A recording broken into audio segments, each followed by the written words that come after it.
सभी विद्यार्थियों को नमस्ते। विद्यार्थियों, आपका जानवी एजुकेशन हब में स्वागत है। तो इस वीडियो के अंतर्गत हम NIOS क्लास 12th के अंतर्गत जो हिंदी विषय है, जो नए सिलेबस के अकॉर्डिंग है, उसके चैप्टर नंबर 8 और इससे आगे के जो पार्ट है उसके संबंधित हम MCQ देखेंगे। तो पार्ट नंबर 8 है समकालीन कविता, आज की कविता, जिसके अंतर्गत राजेश जोशी और नरेश सक्सेना की कविता दे रखी है। तो राजेश जोशी की जो कविता है संयुक्त परिवार के संबंध में है। तो दिए गए विकल्पों में से सही विकल्प चुनकर पूछे गए प्रश्नों के उत्तर दीजिए। तो पहला प्रश्न है, संयुक्त परिवार किसे कहते हैं? तो इसका उत्तर है कि जिस परिवार में पिता की ओर से सभी सगे संबंधी रहते हो उसे संयुक्त परिवार कहते हैं। तो इसका आंसर आएगा ग। प्रश्न संख्या 2 है, संयुक्त परिवार के टूटने का क्या कारण है? तो संयुक्त परिवार के जो टूटने का कारण है वो है बाजारीकरण, पश्चिमी संस्कृति, व्यक्तिवाद और पूंजीवाद, यानी कि उपरोक्त सभी। तो ये सारे ही कारण है जो संयुक्त परिवार के टूटने के कारण है। प्रश्न संख्या 3 है, इनमिन तीन जन से कवि का क्या अभिप्राय है? तो इसका आंसर है कि इनमिन तीन जन से कवि का अभिप्राय है कि इसका आशय 1, 2, 3 की संख्या से है, यानी घर में 1, 2, 3 लोग ही रह रहे हैं। तो इसका आंसर आएगा ग।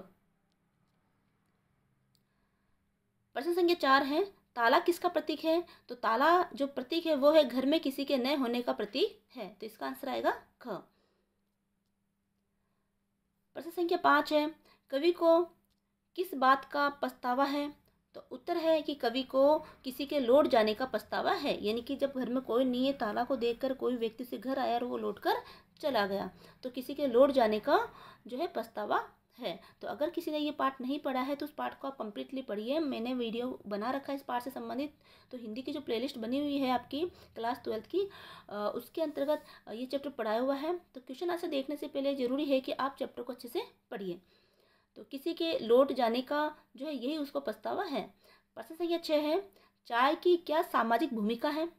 तो उत्तर है कि यह लोगों को एक दूसरे से मिलने का अवसर देता है। तो चाय है वो लोगों को एक दूसरे से मिलने का अवसर देता है, यानी जब भी कहीं मिलते हैं तो जो चाय हम पीते हैं, ठीक है, तो एक तरह से जो चाय है वो एक सम्मानीय जो है कि कोई भी आता है तो उसको सम्मान के रूप में चाय भी पिलाई जाती है। तो ये एक दूसरे से मिलने का अवसर देते हैं। प्रश्न संख्या 7 है, किसी का घर से लौट जाना कवि की परेशानी का कारण क्यों है? तो उत्तर है कि किसी का घर से लौट जाना, कवि के घर से अब तक कोई अतिथि बिना मिले नहीं लौटा था। तो कवि के घर से अब तक कोई अतिथि जो है बिना मिले नहीं लौटा था। ये कोई नहीं है इसमें आंसर, ये गलत प्रिंट हुआ है। तो ये इसका आंसर है। तो आंसर आएगा इसका ग। प्रश्न संख्या 8 है, निम्नलिखित वाक्यों को ध्यानपूर्वक पढ़िए और सही वाक्यों के आगे सही और गलत वाक्यों के आगे गलत का निशान लगाइए। तो इसका जो हमें सही और गलत आंसर लगाना है, तो क है, संयुक्त परिवार में अतिथि हमेशा लौट जाया करते हैं।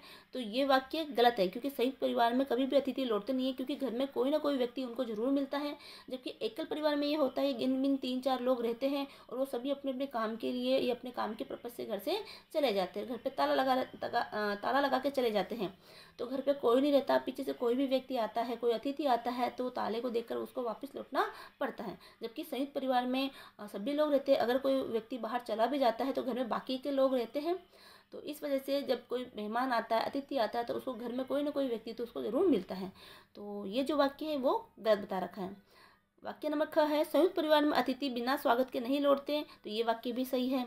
तो अगला ग है, एकल परिवार में दादा दादी रहते हैं। तो ये वाक्य गलत है, एकल परिवार में दादा दादी नहीं रहते, सिर्फ परिवार और जो माता पिता और उसके बच्चे। अगला घ है, संयुक्त परिवार में इनमें 3 जन ही रहते हैं। तो ये वाक्य गलत है, क्योंकि ये तो एकल परिवार में रहते हैं, संयुक्त परिवार में नहीं रहते। संयुक्त परिवार में तो बहुत सारे लोग रहते हैं। तो ये वाक्य गलत है। अण है, एकल परिवार वाला खाली घर काटने को दौड़ता है। तो ये वाक्य सही है कि जब एकल परिवार होता है तो खाली घर भी लोगों को काटने को दौड़ता है। प्रश्न संख्या 9 है, चोरों को सहूलियत होने से लेखक का क्या तात्पर्य है? तो उत्तर है घर में ताले लगे रहने से। तो जब ताले घर में लगने लगे हैं तो उससे चोरों को भी सहूलियत हो गई है, क्योंकि घर में कोई व्यक्ति नहीं रहता है, सूना घर देख के, ताला देख कर वो चोरी करने लगे हैं। तो ये वाक्य सही है। प्रश्न संख्या 10 है, कवि के अनुसार हमारे परिवार और समाज में क्या बदलाव आ रहा है? तो उत्तर है, तो कवि के अनुसार जो हमारा समाज है, हमारा परिवार है, उसमें ये बदलाव आ रहा है कि लोग अवसर विशेष पर ही एकत्रित होते हैं। यानी पहले तो संयुक्त परिवार में सभी लोग मिलकर रहते थे, लेकिन अब कोई त्यौहार होता है, कोई विशेष फंक्शन होता है, उसी में वो परिवार के लोग आपस में इकट्ठे होते हैं। तो इस तरह से इस चैप्टर के ये प्रश्न कंप्लीट होते हैं। बाकी के सारे क्वेश्चन मैंने अलग से वीडियो बना के बड़े क्वेश्चन करवा रखे हैं। अब इससे हम आगे का पार्ट देखते हैं। तो पार्ट नंबर 9 है चीप की दावत, लेखक है भीष्म साहनी। तो इस पार्ट के हम एमसीक्यू पर चर्चा करेंगे। तो आगे बढ़ने से पहले आपसे गुजारिश है कि आप चैनल को सब्सक्राइब करें और वीडियो को लाइक करें और ज़्यादा से ज़्यादा शेयर करें। ठीक है, तो सब्सक्राइब करने के कोई पैसे नहीं लगते हैं, तो प्लीज़ आप सब्सक्राइब जरूर कीजिए, क्योंकि कई स्टूडेंट देखते हैं लेकिन उनको सब्सक्राइब नहीं करते हैं। सब्सक्राइब करने से हमें सिर्फ मोटिवेशन ही मिलती है, तो आप सब्सक्राइब जरूर कीजिएगा। प्रश्न नंबर 1 है, चीप के आने पर सामनाथ ने अपनी माँ को कहाँ छिपा दिया। तो चीप की दावत जो है ये कहानी है, एकांकी है, बहुत ही अच्छी एकांकी है, तो उसको आपने पढ़ा होगा, है ना। इसके अंतर्गत जो चीप की दावत है, जो चीप की दावत होती है, तो इसका जो सामनाथ जो पात्र है वो दावत के ही लिए पूरी उनकी घर में सब तैयारी चल रही होती है ना। अब ये होता है कि माँ जो पुराने ख्यालातों की है, बुजुर्ग है, उनका रहने सहने का ढंग अलग है ना, जबकि सामनाथ जो है आज आधुनिक प्रवृत्ति का है। ठीक है, तो उनको समस्या होती है कि माँ को हम कहाँ रखें, कहाँ छुपाएं। ठीक है, तो इस तरह की घटनाक्रम को लेते हुए कहानी लिखी गई है, तो उसको आप जरूर पढ़िए। तो प्रश्न संख्या 1 है, चीप के आने पर सामनाथ ने अपनी माँ को कहाँ छिपाया। तो उत्तर है माँ की कोठरी में। तो माँ की जो कोठरी बनी हुई थी उसी में उन्होंने माँ को छिपा दिया। प्रश्न संख्या 2 है, सामनाथ और उसकी धर्मपत्नी को पसीना पोंछने की फुर्सत न थी। इसका अर्थ है क्योंकि वे बहुत व्यस्त थे, क्योंकि चीप की जो दावत रखी थी उस दावत की व्यवस्था करने में वो बहुत ज़्यादा व्यस्त थे। प्रश्न संख्या 3 है, माँ के द्वारा उसे हरिद्वार भेजने के अनुरोध पर सामनाथ क्रोधित हो जाता है, क्योंकि उसे लगा कि वे माँ को फुलकारी न बनवा सकेगा। तो ये इसका आंसर है,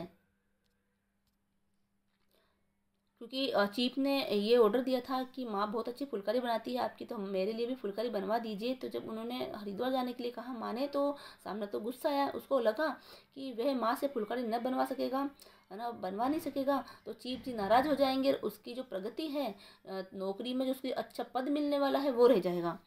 प्रश्न संख्या 4 है, चीफ की दावत की कथा वस्तु का केंद्र बिंदु है। तो इसकी कथा वस्तु का जो केंद्र बिंदु है वो है माँ की करुणा स्थिति या माँ की करुण स्थिति। तो ये इसका आंसर है। प्रश्न संख्या 5 है, कहानी के अंत में माँ सुनकर प्रसन्न हो जाती है। तो माँ क्या सुनकर प्रसन्न हो जाती है। तो उत्तर है हरिद्वार जाने की बात से। तो ये इसका आंसर है।